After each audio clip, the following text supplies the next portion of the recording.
Analista, a seção do mundo multipolar aproximou os Estados Unidos de uma guerra comercial com a Europa. Em entrevistas, o Brasil, especialista, destaca que risco de um embate comercial entre Washington e seus aliados por conta da lei da redução da inflação real reflete a acessão do multipolaridade que tornou a Europa mais independente dos Estados Unidos. Aprovada em agosto deste ano pela gestão do presidente Joe Biden, a lei da redução da inflação dos Estados Unidos causou furo em aliados europeus de Washington. Ao cerne da indignação estão críticas de que a lei tem um viés protecionista capaz de prejudicar economias europeias, em especial países com tradição no setor automobilístico, como a França e a Alemanha. O motivo é que a lei estimula o que a gestão Biden chama de compre americano, fornecendo incentivos fiscais quem opta por comprar carros elétricos produzidos em territórios americanos. Políticos europeus temem que a medida possa gerar uma demandada de empresas, principalmente montadoras, que migrariam da Europa para os Estados Unidos. Recentemente, eurodeputados pediram uma resposta dura de Washington. Em outubro, o presidente francês Emmanuel Macron apresentou a proposta que chamou de Ato Europeu de Compra em resposta a Washington.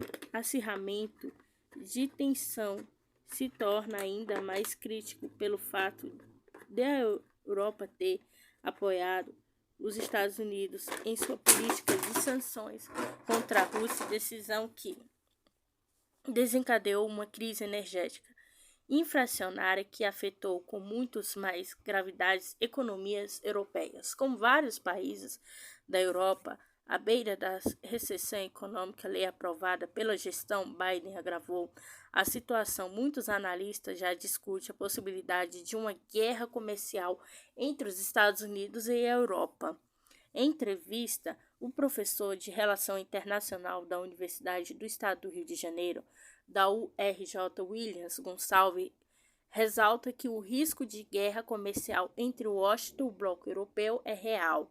A destaca que a raiz do impasse é a ascensão do multipolaridade no sistema internacional. Muito provável que a guerra comercial aconteça. A estrutura do sistema internacional mudou muito nos últimos anos da erupção da China como grande potência econômica, como uma vanguarda tecnológica e a mantação da China em relação aos seus vizinhos da Ásia-Pacífico. É uma coisa que mudou a estrutura do sistema internacional. Não temos mais um sistema unipolar. Gonçalves destaca que, encerrado o período pós-Guerra Fria, iniciou-se uma nova etapa da evolução do sistema internacional que trouxe uma concorrência indesejada para os Estados Unidos. Agora, os Estados Unidos têm uma dificuldade muito grande de aceitar essa ideia de ser uma grande potência entre outras grandes potências. Aquela oposição que adquiriu após a Segunda Guerra Mundial, ela já se perdeu. Os americanos não aceitam isso, não querem aceitar, tudo farão para recuperar essa oposição. Segundo ele, essa busca de Washington pela retomada do protagonismo perdido tem levado a uma relação muito tensa com a China, em determinados momentos com a Rússia. As relações com a Rússia são as piores possíveis, uma vez que não há menor dúvida de que os norte-americanos empurraram os ucranianos para uma armadilha. Portanto, isso tornou as relações dos Estados Unidos da OTAN com a Rússia muito ruins. Já a relação europeia, Gonçalves afirma que não há uma contenda militar com os Estados Unidos, mas atenção diante da perda de influência. Há uma questão econômica importante porque os norte-americanos já não exercem nem podem exercer mais o domínio econômico que durante muito tempo exerceram sobre a Europa. A Europa hoje tem alternativa que a China, o projeto da China, uma nova rota de seda, inclui os europeus E os europeus consideram isso uma coisa interessante, de modo que aquela harmonia que havia entre os Estados Unidos e a Europa tende-se a perder e ser ultrapassada. Gonçalves diz não ter dúvidas de que a lei de redução da inflação dos Estados Unidos é uma medida protecionista que significa um descompasso entre o discurso liberal da defesa no livre comércio e prática norte-americana. Isso também não é novo. Esse foi sempre o comportamento dos Estados Unidos, mesmo tempo em que, para fora, defendeu o livre comércio, dentre eles praticam o protecionismo. Podemos dizer que essa é a grande diferença entre a hegemonia econômica norte-americana.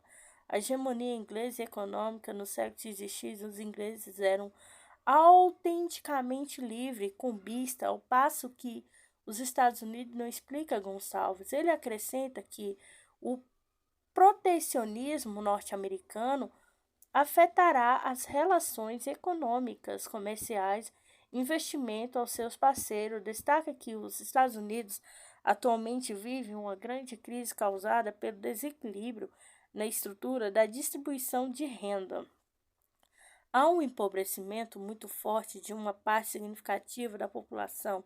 As circunstâncias internacionais não favorecem os Estados Unidos. Isso, protecionismo, faz parte das reações dos Estados Unidos. Os dirigentes norte-americanos se veem diante do desafio de recompor a economia, reequilibrar a sociedade norte-americana, ao mesmo tempo retornar à hegemonia, que é muito difícil, mas naturalmente eles vão lutar para alcançar isso, destaca Gonçalves. Questionado se Washington está dando as costas aos seus aliados, Gonçalves ressalta que os Estados Unidos sempre priorizam seus interesses e destacam que a diferença é que antes os aliados não tinham alternativa.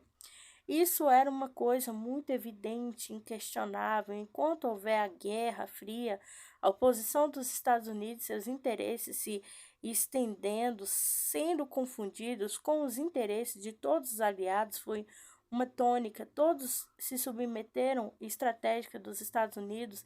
Isso sofreu alguma mudança com o fim da Guerra Fria, com a dissolução do bloco soviético, da própria União Soviética, deu alguma autonomia maior para os aliados, e sua autonomia, essa flexibilidade política aumentou ainda mais com a cessão da China. Portanto, os interesses dos Estados Unidos não podendo mais ser confundidos automaticamente, sistematicamente com os interesses de todo mundo, explica Gonçalves. Segundo eles, essa nova estrutura multipolar do sistema internacional permite cada um zele mais pelos seus interesses, não se submete a um programa maior que teoricamente salvaria todos, daria a proteção a todos. Isso é próprio de um sistema internacional multipolar. Os principais atores definem seus objetivos nacionais e procuram atuar em seguimento a ele. Isso torna as relações econômicas internacionais muito mais complexas, porque, havendo alternativas, é possível negociar melhor seus interesses nacionais. Então, enquanto os europeus hoje reagem com certas indagações às medidas protecionistas dos Estados Unidos, eles fazem porque sabe que a alternativa, que eles não estão mais dependentes da única e exclusivamente dos Estados Unidos, também há espaço para uma retaliação se os Estados Unidos adotam política protecionista, porque os europeus também não podem adotar, explica Gonçalves. Gonçalves acrescenta que atualmente o cenário também mostra um relativo declínio dos Estados Unidos, que já não podem tomar medidas altruístas por ter de cuidar de sua própria sobrevivência. Os norte-americanos não têm muita alternativa se querem se manter como uma potência relevante. Tem ajuste à sua própria economia, sua própria sociedade, diz Gonçalves, acrescentando a democracia norte-americana também já não é mais a mesma. A democracia dos Estados Unidos não está ameaçada de fora. Não nenhuma invasão, são os próprios norte-americanos que hoje lançam desafios como Donald Trump fez seus seguidores continuam fazendo. Portanto, a crise norte-americana é uma crise real. Não resta aos Estados Unidos senão fazer tudo para recuperar sua posição. Isso, naturalmente, implica nesse potencionismo, nesse egoísmo, consequentemente, em relações cada vez mais difíceis com aquele que até então eram os amigos do peito, diz Gonçalves.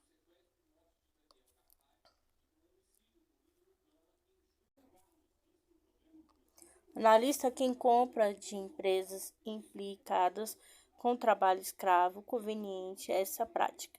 O trabalho escravo é uma das grandes chagas ainda existentes no nosso país, no mundo, de acordo com o relatório das Organizações das Nações Unidas da ONU, 50 milhões de pessoas vivem em situação análogas à escravidão.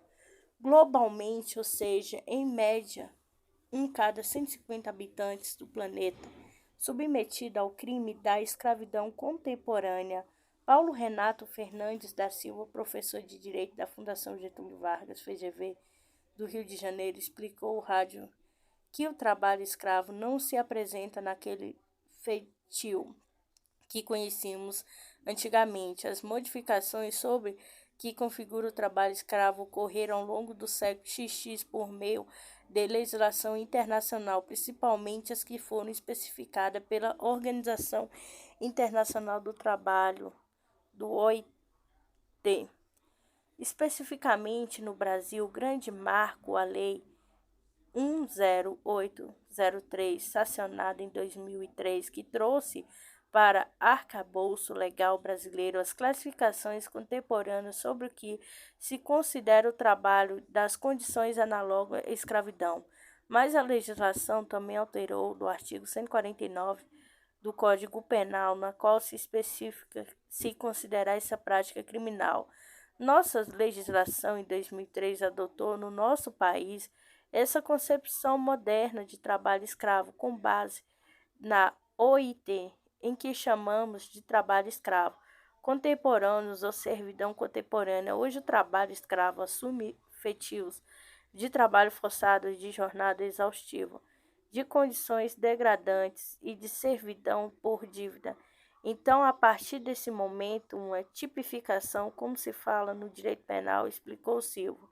Ricardo Rezende, professor de Direitos Humanos da Universidade Federal do Rio de Janeiro, UFRJ, coordenador de pesquisa do Núcleo de Estudos da Política Pública em Direitos Humanos da UFRJ, do Grupo de Pesquisa sobre Trabalho Escravo Contemporâneo, também considera a Lei de 2003 no capítulo importante para combater a essa questão.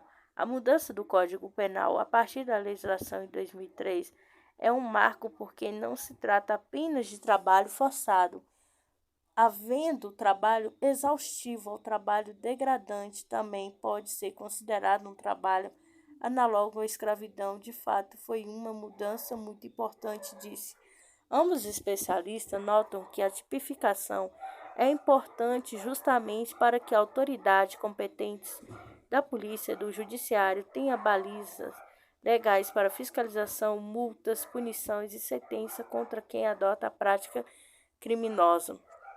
Toda vez que há denúncias, constatações de trabalho escravo, os órgãos da fiscalização do nosso país atuam para verificar se é uma hipótese de trabalho escravo ou não. A partir dessa investigação são feitas estatísticas que vão nortear essa nossa política de combate a esse tipo de situação. Há um conjunto de atores estatais e privados que se unem para combater essa chaga do trabalho escravo, prosseguiu Paulo Renato Fernandes da Silva. Segundo ele, a estatística aponta que os segmentos mais comuns onde se encontra o trabalho escravo são na área rural, em frigoríficos, na construção civil, ramo da moda não fica para trás. No entanto, com a seção de práticas empresariais internas, o ESJ, Governança Ambiental Social Cooperativa, na sigla em inglês, optar pelo caminho do crime de trabalho escravo é uma das escolhas que custa caro aos empreendedores.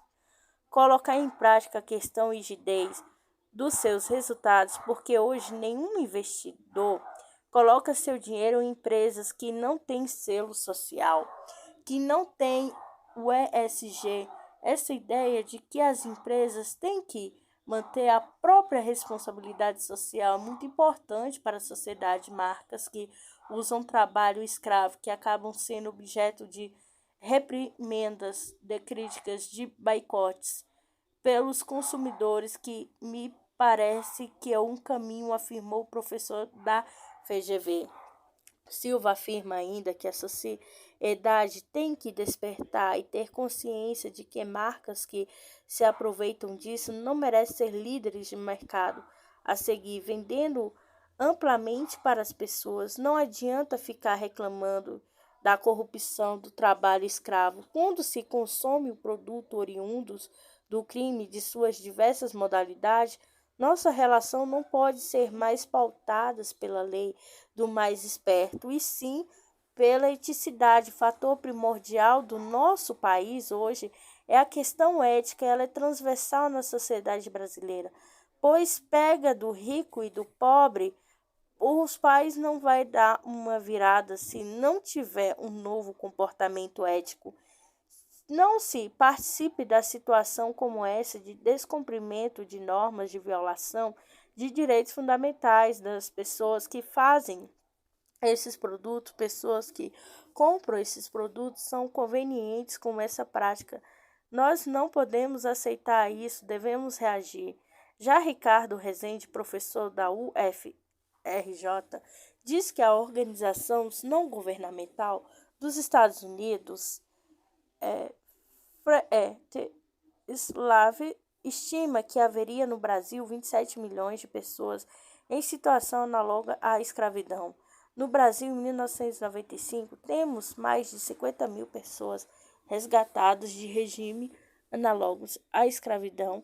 Acrescentou, no entanto, o número de pessoas resgatadas não se refere à totalidade das pessoas que possivelmente foram submetidas a tais condições para serem resgatadas. É preciso haver uma denúncia, uma fiscalização, uma ação do poder público grande. Parte dos casos de escravidão não acaba se tornando conhecida.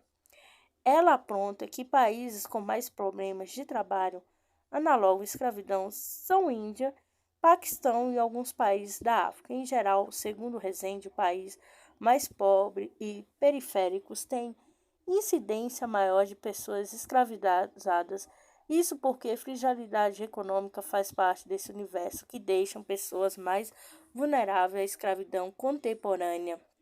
Porém, lembra o professor também a denúncia da escravização de pessoas nos Estados Unidos, na França e na Inglaterra, mesmo em países onde, em princípio, o controle social seria maior e o patamar econômico de vida mais elevado também. Há casos de escravização, as vítimas predominam entre estrangeiros. Aqui no Brasil, tivemos casos de escravização, os estrangeiros chineses, coleges e bolivianos. Neste caso, está ligada à migração por necessidade econômica ou por ameaça de guerra, perseguição política, acrescentou. Afinal, grande questão como o combate à escravidão no século XXI. Rezende aponta que isso começou por meio de medidas preventivas, com melhor distribuição de renda, reforma agrária, mais leis internacionais para regular o trabalho, um controle de cadeias de produção, da linha de resgate, de apoio, porque quem foi resgatado precisa ter apoio psicológico, econômico, profissional. As medidas preventivas são muito complexas, significam uma mudança estrutural e isso não é simples. A descoberta pode revelar formação estelar, radiação capaz de afetar o crescimento dos planetas fora. Uma análise profunda de uma das primeiras imagens de telescópio espacial James revelou dezenas de jatos energéticos e fluxos provenientes da estrela jovem, antes ocultos por nuvens de poeira. A descoberta marca o início de uma nova era na pesquisa de como são formadas as estrelas como nosso Sol, como radiação de estrelas massiva próxima poderia afetar o desenvolvimento dos planetas. Os pilares da criação em um berçário de estrelas jovem e recém-nascido se encontrar à beira de uma cavidade gasosa dentro do aglomerado estelar NGC 3324, contudo, dessa vez especialistas descobriram uma série de jatos fluxos procedentes de estrelas muito jovens que foram reveladas pelo hidrogênio molecular. Uma análise profunda de uma das primeiras imagens de telescópio especial James revelou dezenas de jatos energéticos fluxos provenientes de estrelas jovens antes de ocultar por nuvens de poeira. De acordo com o coautor do estudo Nathan Smith, da Universidade de Arizona, jatos como estes são sinais de uma parte emocionante do processo de formação estelar que vemos apenas quando a protoestrela é acumulada ativamente. Segundo a Agência Espacial Norte-Americana, a NASA descoberta abre as portas para obter informações sobre quão ativas são estas regiões de formação estelar, inclusive durante períodos relativamente curtos.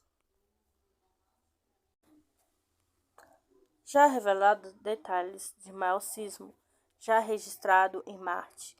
Em maio de 2022, um intenso sismo sacudiu Marte, sendo considerado o mais poderoso já registrado no planeta vermelho. Um fenômeno denominado S1222A foi registrado pelo módulo de pulso da Agência Espacial Norte-Americana, a NASA apresentando reverberações que durante aproximadamente 10 horas, segundo os cientistas.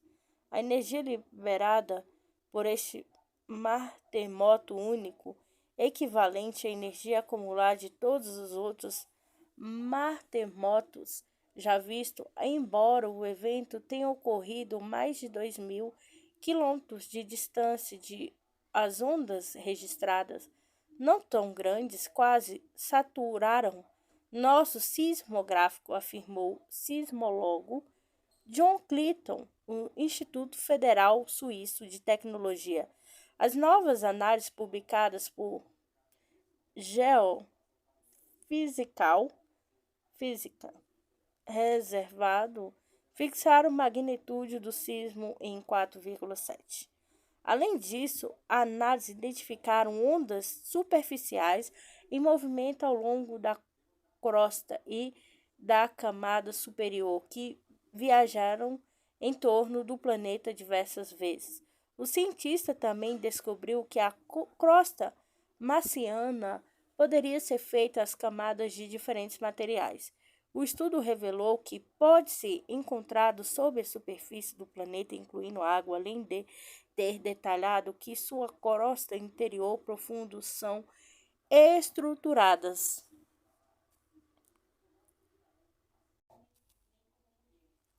Missão da NASA mostra imagem do lugar mais vulcânico do sistema solar. Durante uma missão estendida, a sonda espacial junto da NASA capturou com seu instrumento do GIRAM, mapeador auroral infravermelho joviano, uma imagem infravermelho do Io, uma das luas de Júpiter. Na imagem capturada em julho deste ano, uma distância aproximada de 80.000 quilômetros, publicada nesta quarta-feira, 14, se pode ver a superfície repleta de vulcões da Lua com pontos vermelhos brilhantes sobressaindo do fundo escuro. A Agência Espacial Norte-Americana considera o lugar com maior atividade vulcânica do Sistema Solar. Todos os olhares para o lugar mais vulcânico do Sistema Solar, missão Juno, NASA vai receber a imagem da lua joviana Io esta semana, enquanto explora as luas anteriores de Júpiter. Juno está realizando os trabalhos duplo ao observar as lutas de Júpiter com ainda mais sobrevoos por vir. A equipe está muito entusiasmada que a missão estendida com Juno inclua as luas de Júpiter como cada sobrevoo. Próximo, conseguimos uma grande quantidade de novas informações, disse o pesquisador principal da missão, Scott Bolton. Os senadores de Juno são projetados para estudar Júpiter, mas estamos contentes com aquilo que podem fazer em uma dupla função. Observar as luas de Júpiter, acrescentou. Durante o próximo ano, meio, os pesquisadores da missão Juno utilizaram estes voos próximos que começaram novamente em 15 de dezembro para realizar a primeira campanha de 9 sobrevoos de monitoramento de alta resolução IO2, dos quais a partir apenas 1.500 km de distância. Durante este último, serão estudados seus vulcões, como as erupções interagem com a poderosa magnetosfera aurora de Júpiter.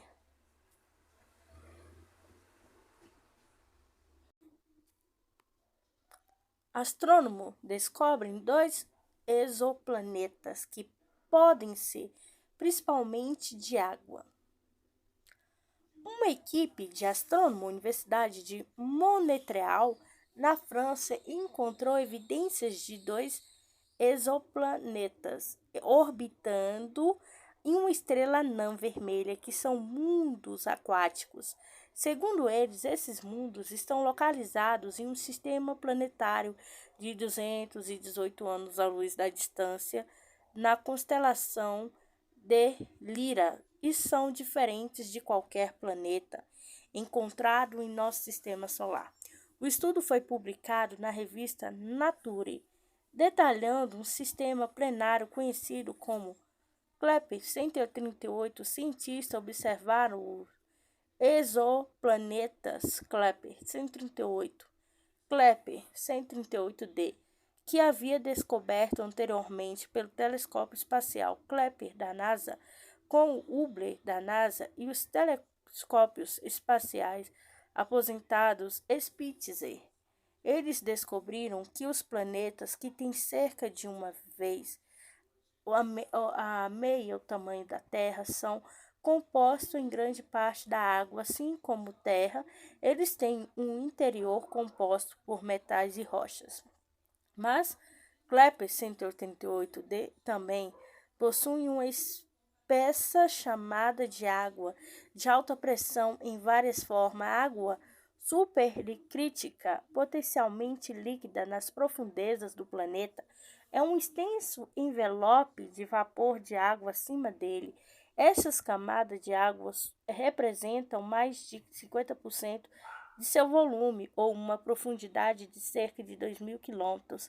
A Terra, em comparação, tem uma fração insignificante de água líquida, como uma profundidade média do oceano inferior de 4 quilômetros.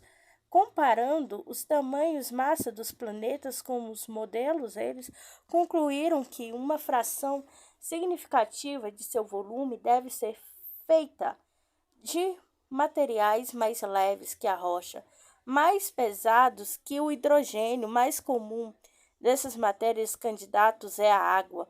Os cientistas asseguram que esta é a primeira vez que observamos planetas que podem ser identificados como seguranças com mundos aquáticos, embora eles não tenham oceanos como Terra.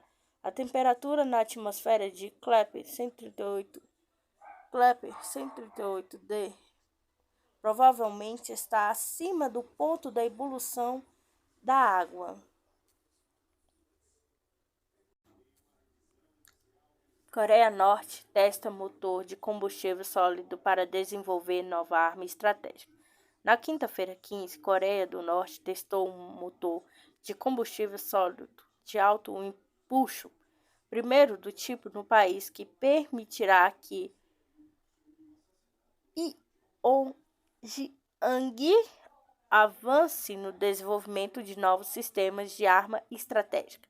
De acordo com a agência de notícia estatal norte-coreana KCNA, teste de importância estratégica foi realizado no campo de lançamento de satélites de COAE, foi observados por Kim Jong-un. Segundo a mídia, os resultados do teste demonstraram cientificamente que todos os indícios técnicos, incluindo o impulso do motor, o impulso específico da função de combustão e duração e função de controle do vetor em impulso, condizem com o projeto e demonstrando sua confiabilidade e estabilidade. Além disso, o teste fornece uma garantia segura da ciência e tecnologia para o desenvolvimento de outro sistema de arma estratégica de novos tipos. No último ano, a Coreia do Norte melhorou significativamente seu armamento e voltou sua atenção à ciência militar. Estados Unidos dizem que é impossível monitorar armas enviadas à Ucrânia e planejam mandar tropas para fazê-lo. Os militares dos Estados Unidos estão considerando o envio de tropas para a Ucrânia no que está sendo retratado como esforço para monitorar a enorme quantidade de armamentos que está sendo fornecida aos militantes ucranianos. Citando funcionários anônimos norte-americanos, NBC News descreve potencial a implantação das tropas como um esforço para evitar a pressão de responsabilidade dos republicanos da Câmara dos Representantes que prometerem acabar com o cheque em branco da administração Biden, regime a Zelensky. Patônogo alegando já tem dezenas de tropas de Estados Unidos na Ucrânia, incluindo que eles dizem ser um número muito pequeno que afirma que já estão designados para garantir que as armas cheguem aos seus destinatários.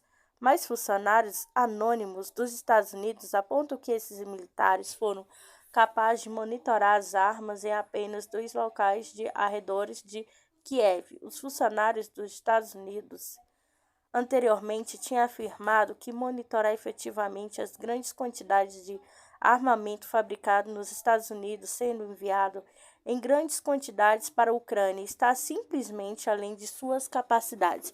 O monitoramento do uso final é realmente complexo, agora informou um porta-voz do Departamento de Defesa do gabinete do inspetor-geral. Não poderia fazer isso, agora afirmou Sarah Jacobs, integrante do Comitê de Serviço Armado da Câmara. Não temos mobilidade suficiente dentro do país para realmente sermos capazes de fazê-lo.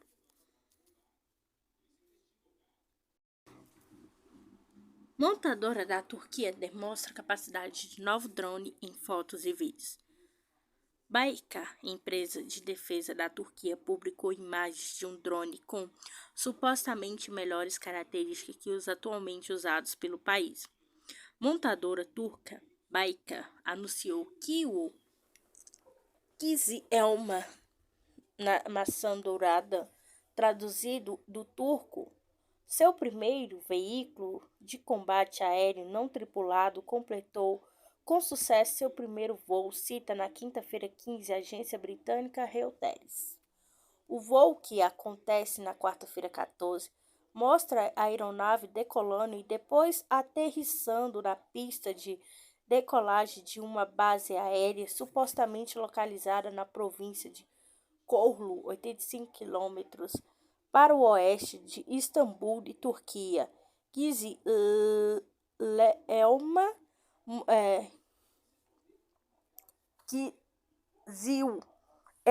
mostrou um motor jato em um exterior semelhante ao dos caça-jato de quinta geração.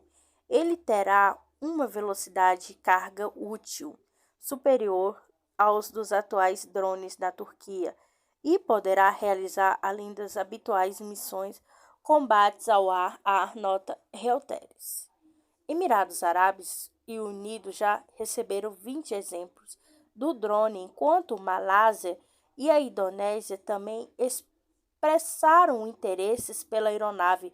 Atualmente, a empresa também está construindo uma fábrica na Ucrânia que espera acabar em 2 anos. A base do Kizi-Elma dos outros drones da Turquia será um porta-drones convertidos em uma porta-aviões de decolagem vertical após os Estados Unidos removerem Ankara da programa de caça F-35. A Alemanha testa lançamento de drone de combate a partir de avião de transporte vídeo. O exército alemão, Airbus e o Centro Aeroespacial Alemão realizaram um lançamento, a operação de uma aeronave transportando um enxame de drones de combate com a população a jato. Durante o teste, um protótipo do drone Remote Carrier realizar o lançamento aéreo decolando do bagageiro de um avião de carga Airbus A400M, informou a Airbus. Os testes fazem parte do programa Future Combat Air System, FCAS, Futuro Sistema Aéreo de Combate na tradução. O programa FCAS tem como objetivo combinar caça de sexta geração com o exame de drones automatizados controlados remotamente, segundo NEW Atlas. Este drone pode transportar carga útil e armamento específico para operação de diferentes tipos, como ar, terra, reconhecimento e inteligência. Além disso, estes drones se destacam por serem pequenos e terem um custo menor que dos caças tripulados. A Airbus A400M pode lançar até 50 drones Remote Carrier A12 Remote Carrier de versão passada.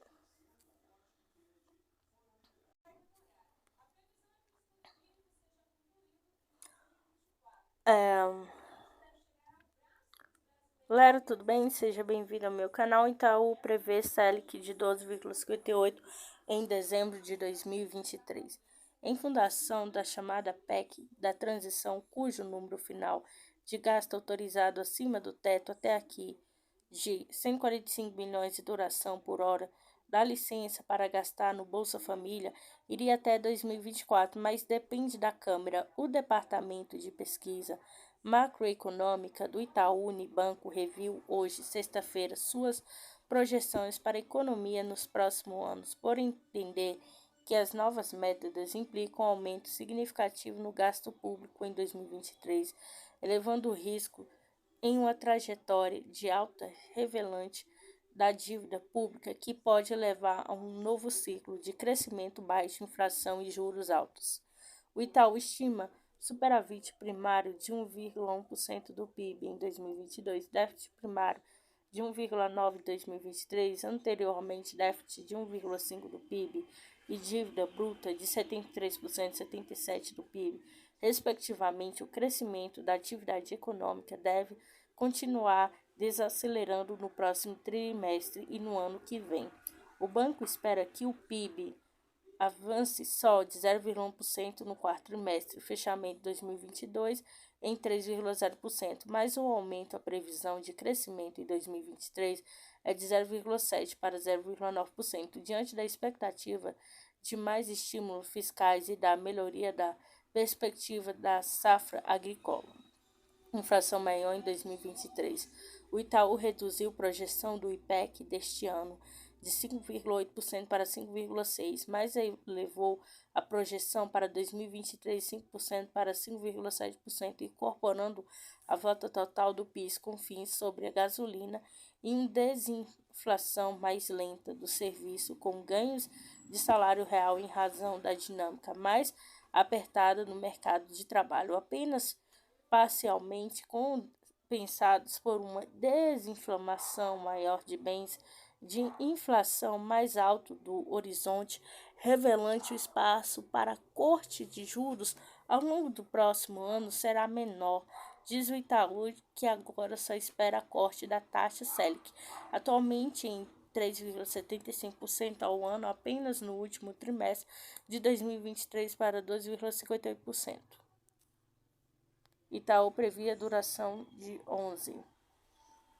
Com a inflação maior, as incertezas do quadro fiscal num quadro de juros mais elevados em meio à desaceleração global menos aguda do que é previsto antes, que impacta o crescimento e o consumo, o emprego e o Itaú, baseado na surpresa positiva dos últimos indicadores no mercado de trabalho, revisou para cima as previsões da taxa de desemprego de dezembro de 8,6% para 8,2% de 2023, que era de 9,3%, cai para 8,5%.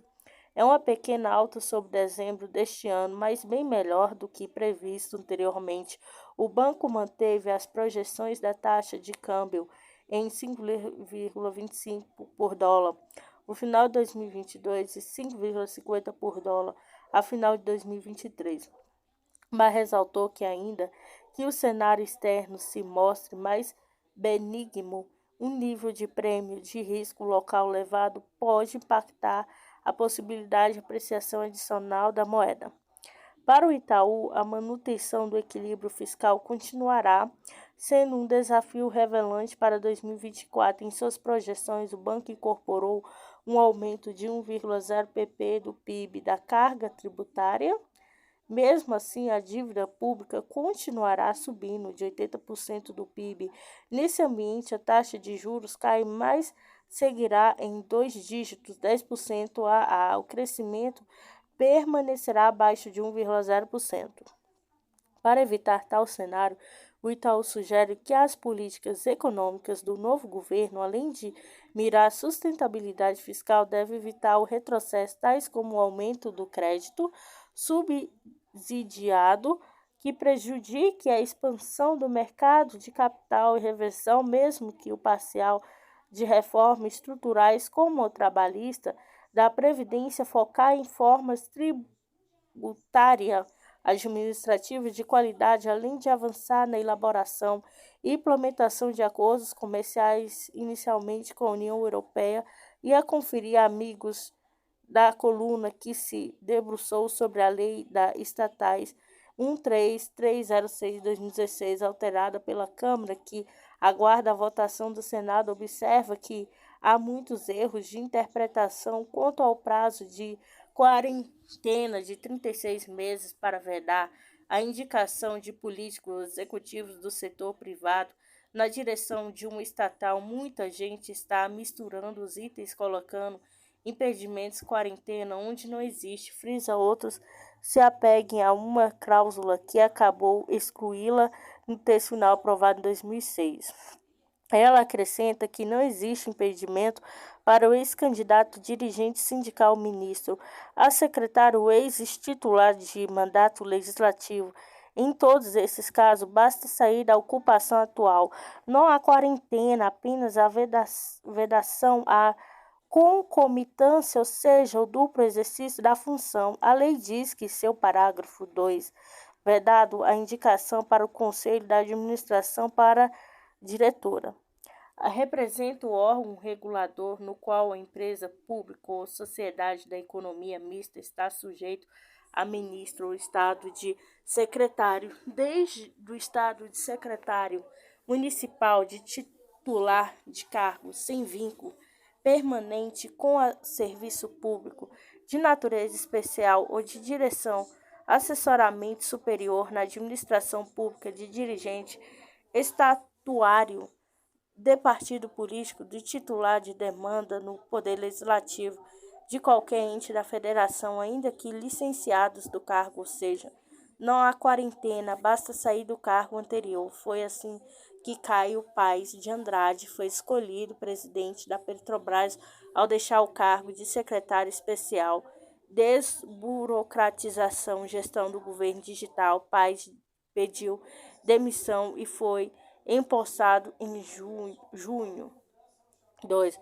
Da pessoa que atuou nos últimos 36 meses como participante de estrutura decisória de partido político, do trabalho vinculado à organização, estruturação e realização de campanha eleitoral. Na versão original da tramitação da lei, mencionava-se o candidato e filiado. Isso foi retirado antes da aprovação por emenda Há quem considere um candidato como enquadrado um trabalho vinculado à campanha, mas os juristas unanimemente entendem que ser candidato não é um trabalho, sim o exercício de um direito político constitucional. O dispositivo visa evitar aqueles contratos de marqueteiros, advogados, contadores, logística, organização de campanha, que deixavam de receber total para tocar para cargos em futuras gestões dos vitoriosos. Observa o amigo da coluna, faz sentido como se vê na contabilidade do PL governadores eleitos. 3. Pessoas que exerçam cargo em organização sindical. Não há quarentena, basta sair da direção do sindicato. Restrição, conflito de interesse. Rigor quarentena que existe antes do intervalo de 36 meses para vai ingressar na área pública menor depois da saída de uma pessoa de um cargo público para a esfera privada, vice-versa, visa evitar o conflito de interesse e uso de informação privilegiada porque foi do governo. A lei exige quarentena de 3 anos para a pessoa que tenha firmado contrato ou parceria com fornecedor ou comprador demandante ou ofertante dos bens do serviço de qualquer natureza com pessoa política administrativa controladora de empresas públicas da sociedade de economia mista ou com a própria empresa sociedade antes da data de nomeação. No item V está expressa a vedação de pessoas que tenham ou possa ter qualquer forma de conflito de interesse com pessoas políticas administrativas controladoras de empresas públicas ou de a sociedade de economia mista, como a própria empresa. A sociedade, no parágrafo 3 do item V, está expressa a vedação prevista no inciso 1 do segundo, estende-se também aos parentes consanguíneos, afins de até terceiro grau das pessoas nela mencionada. A restrição foi motivo principal que impediu a indicação em abril deste ano do consultor Adriano Pires, do Centro Brasileiro de Infraestrutura, para a presidência da Petrobras, em substituição ao general Joaquim Silva e Luna, admitindo por Bolsonaro por não impedir reajuste dos combustíveis de efeitos devastadores da campanha eleitoral. Adriano Pires tentou passar a consultoria para o filho, incorrendo ainda na proibição da Lei de 13303. Na pressa, o governo nomeou em 14 de abril José Mauro Ferreira Coelho, já integrava o Conselho da Administração da Petrobras em primeiro reajuste na gestão de Mauro Coelho, que seguiu aos princípios da PPI, paridade do preço, internacionais que visavam, junto com a Lei 13303, impedir interferências do Executivo na fixação dos reajustes dos combustíveis. Bolsonaro demitiu Coelho com menos de 2 meses no cargo. Finalmente emplacou Caio Paes de Andrade em 28 de julho para derrubar os preços, seja ao interferir forçando para baixo a redução dos preços dos combustíveis, mas a refinaria, depois de ter conseguido derrubar o ICMS do PIS com fins, presidente Bolsonaro tinha driblado o espírito da Lei 13303.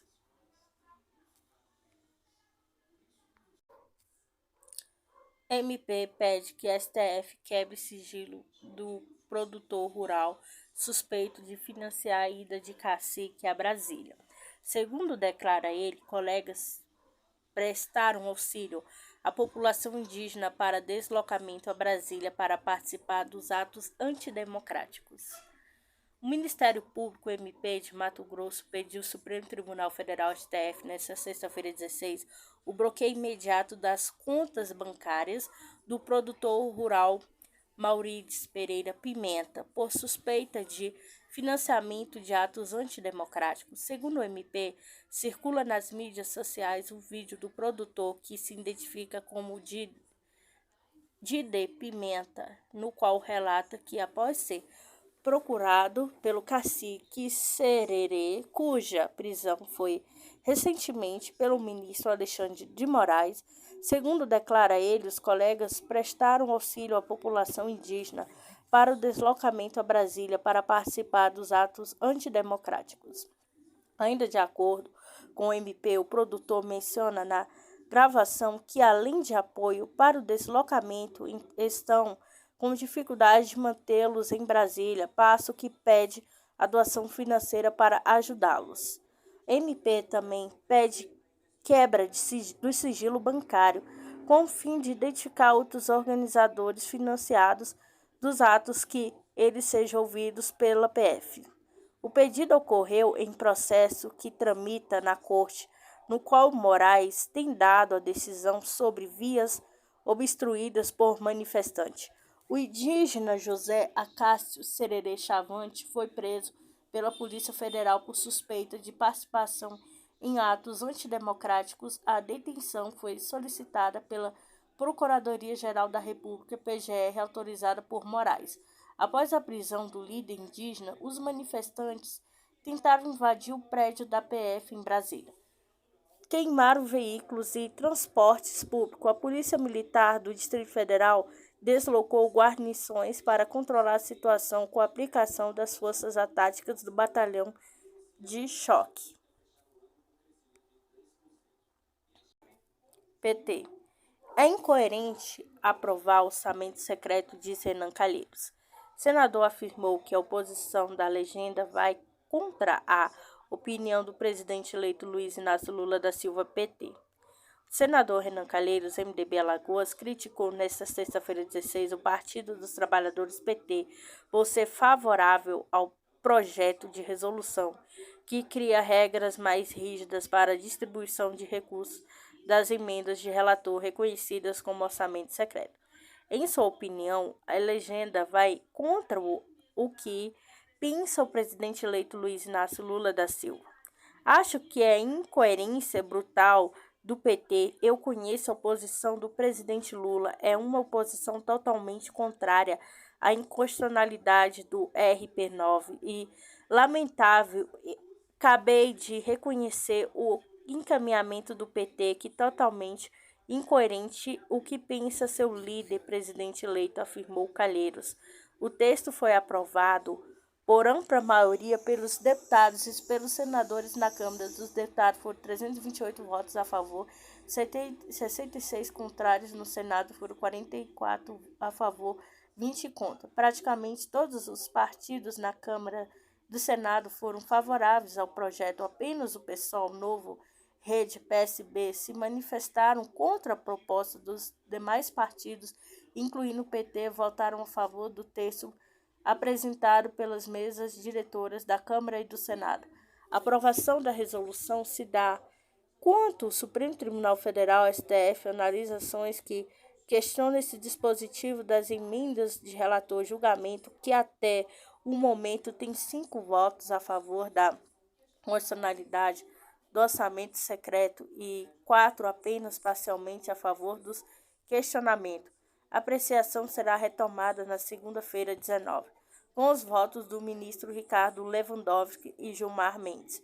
Conforme o texto do Congresso Nacional, o projeto de resolução sobre o orçamento secreto, apresentado com o objetivo de conferir ainda mais a transparência e implementar critérios de impessoalidade para a formalização da indicação conforme proporcionalidade partidária das emendas apresentadas pelos relatores gerais dos projetos de leis orçamentárias anuais. O projeto do Congresso tem 4 principais diretrizes para atender às críticas feitas ao orçamento secreto: fortalecer a transparência na divisão dessa emenda, permitindo a indicação apenas por parlamentares, não por prefeitos e governadores, por exemplo, apesar de dizer que pode ser fundamentados em demandas da sociedade civil ou outros agentes públicos. Respeitar a proporcionalidade das bancadas partidárias do Congresso, ou seja, os partidos com maiores bancadas terão direito a mais recursos, com menos bancadas, menos recursos. Esse ponto é visto como uma resposta às críticas de respeito à impessoalidade. Aplicação de 50% dos recursos dessa emenda em investimentos em saúde e assistência social atendendo uma distribuição do executivo como resposta crítica por ineficiência. Não estabelece obrigatoriedade de pagamento das emendas do relator e chama impositividade. A equipe de transição vai visitar a Granja do Torto para avaliar mudanças de Lula antes da posse. No cenário atual, segundo a assessoria, presidente eleito passará a virada do ano em hotel na região central de Brasília. A equipe de transição do governo federal avalia a possibilidade de o presidente eleito Luiz Inácio Lula da Silva PT passar a usar a residência oficial da Granja do Torno antes da posse em 1º de janeiro. Informações foi confirmada nesta sexta-feira 16 pelo futuro ministro-chefe da Casa Civil, Rui Costa, PT. Durante entrevista a jornalista em Salvador, eu conversei com ele, Ciro Nogueira, atual ministro da Casa Civil, pedindo que avaliasse um dos imóveis da Presidência da República que pudesse ser disponibilizado, talvez mais simples, mais fácil, mais rápido. Seria onde estava o ministro da Economia, que a Granja do Torto disse. O Rui Costa afirmou que ainda hoje terá uma nova conversa com o atual chefe da Casa Civil para tratar do assunto. E havendo confirmação de que o espaço está disponível, fará uma visita ao local. Vou ligar para o ministro Ciro confirmar, se for amanhã mesmo. Já farei com a equipe técnica uma visita à casa para ver a possibilidade de quanto antes o presidente ter um espaço mais adequado para trabalhar, completou. Atualmente, Lula está hospedado em um hotel na região central de Brasília. O local também tem sido usado para reuniões até dias atrás. A equipe da transição descartava a possibilidade de o presidente eleito ser uma das residências oficiais da Presidência da República antes da posse. Lewandowski entrega a Pacheco anteprojeto para atualizar a lei do impeachment. A ideia é que o documento elaborado por uma comissão temporária do Senado de jurista presidia por Lewandowski sirva com base para a elaboração de futura proposta legislativa no Congresso sobre o assunto. O ministro do Supremo Tribunal Federal, STF, Ricardo Lewandowski, entregou na tarde desta sexta-feira 16 o presidente do Senado, Rodrigo Pacheco, PSD Minas Gerais, um documento com série de sugestão para atualizar a lei do impeachment em 1950. A ideia é que o documento elaborado por uma comissão temporária do Senado de jurista presidida por Lewandowski sirva com base para a elaboração da futura proposta legislativa no Congresso sobre o assunto. Pacheco disse que deve apresentar uma proposta aproveitando o conteúdo do anteprojeto após análise de técnicos do Senado. No entanto, reconhece que qualquer discussão ficará para 2023. Não haverá assondamento, não haverá nenhum tipo de surpresa no procedimento de se votar muito rapidamente. Uma matéria dessa natureza, sequer poderemos fazê-lo. Nesse ano que já está se encerrando, essa discussão ficará naturalmente para 2023, disse.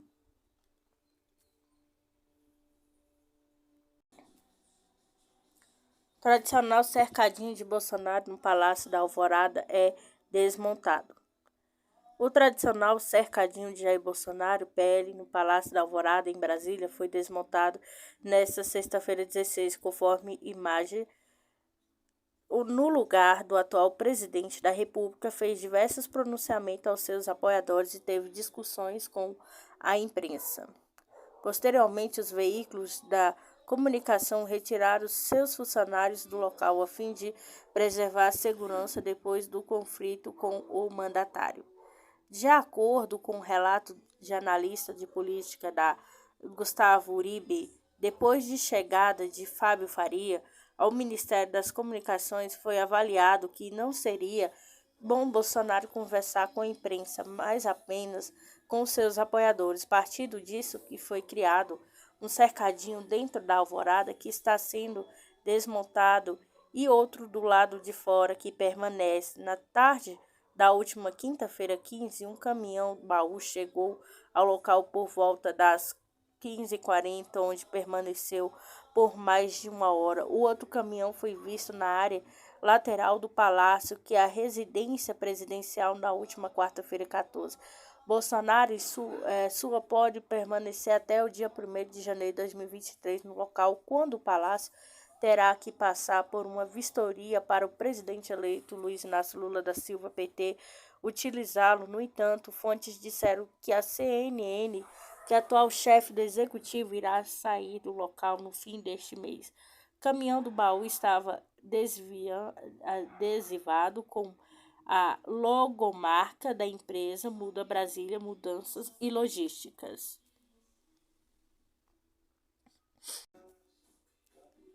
PGR recorde decisão que inclui manifestação de Brasília em inquéritos.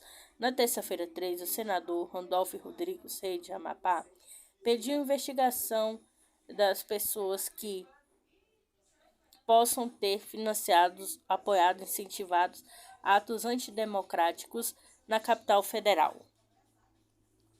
Procuradoria-Geral da República, PGR, apresentou ao Supremo Tribunal Federal, STF, uma manifestação na qual recorre da decisão do ministro Alexandre de Moraes, que incluiu em inquérito que apuram atos antidemocráticos e últimos atos de violência ocorridos na última segunda-feira 12, na área central de Brasília.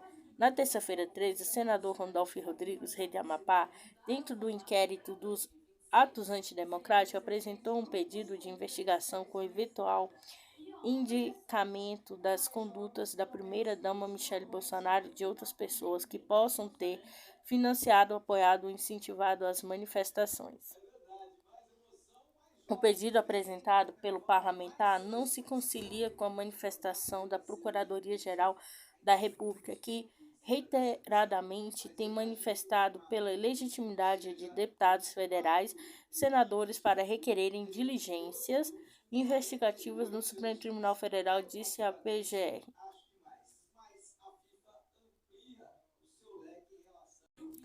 Lula dá sinais de fadiga e PT busca caminho para a PEC do estupro. A pressão do presidente da Câmara dos Deputados, Arthur Lira, PP Alagoas, aliados, trava a montagem de ministério. Conforme aliados de Luiz Inácio Lula da Silva, PT, o presidente eleito mostra fadiga com os pedidos do presidente da Câmara dos Deputados, Arthur Lira, PP Alagoas, em troca de apoio para a votação da proposta de emenda constitucional da PEC do estupro. As informações são da âncora da Daniela Lima. Lira ofereceu Lula apoio de 150 deputados de diversos partidos. O presidente da Câmara havia pedido ao petista o comando do Ministério da Saúde, que foi negado por ele e confirmado por membros da transição. Ainda se falava no Ministério das Minas e de Energia, bem como espaço do Banco do Brasil na Companhia de Desenvolvimento dos Vales de São Francisco e do Parnaíba.